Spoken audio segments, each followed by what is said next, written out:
மயிலே கையிலேன்னு சொல்லக்கூடிய மயிலாப்பூர்ல கபாலீஸ்வரர் கற்பகாம்பாள் சன்னதியில பிச்சுப்பிள்ளை ஸ்ட்ரீட் இருக்கு.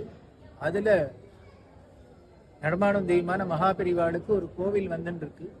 அந்த கோவிலோட கும்பாபிஷேகம் வர தை மாசம் 28ஆம் தேதி, அதாவது 2025 பிப்ரவரி 10ஆம் தேதி திங்கட்கிழமை அன்னைக்கு கும்பாபிஷேகம் நடக்க போறது.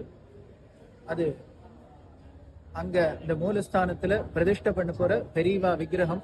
இந்த பெரியவா விக்கிரகத்தை இப்போ ஸ்தபதியிட்டேந்து வாங்கிட்டு நேர காஞ்சி காமகோடி பீடத்துல 58வது பீடாதிபதிகளா இருந்த வடவாம்பலம் பெரியவா அவளோட அதிஷ்டானத்துக்கு எடுத்துட்டு போயிட்டு, கும்பகோணத்துல இருக்கிற 62, 63, 64வது பெரியவாளோட அதிஷ்டானத்துக்கெல்லாம் அழிச்சுன்னு போயிட்டு, ஈச்சங்குடிக்கு போயிட்டு நேர கலவைக்கு வந்து பெரியவாளோட குரு பரமகுரு அதிஷ்டானத்துக்கு பெரியவாளை அழிச்சுன்னு போயிட்டு இப்ப நேரம் இங்க காஞ்சிபுரத்துல பெரியவாளோட ஆஸ்தானமான அவ அதிஷ்டானத்துல அழிச்சுன்னு வந்திருக்கும். இங்கேருந்து மயிலாப்பூருக்கு போய் பெரியவா பிரதிஷ்டா ஆக போறா. இப்படி பெரியவா தன்னோட குருநாதாளெல்லாம் எல்லாரையும் தரிசனம் பண்ணிட்டு தன்னோட யதாஸ்தானமான இங்க வந்துட்டு இங்கேருந்து மயிலாப்பூர்ல வந்து எல்லாருக்கும் அனுகிரகம் பண்றதுக்கு பெரியவா வரா. இந்த கும்பாபிஷேகம் பிப்ரவரி 2025 10ஆம் தேதி நடக்க போறது. எல்லாரும் அவசியம் கலந்துட்டு பெரியவா அனுகிரகத்தை அடையணும். பெரியவா சரணம்.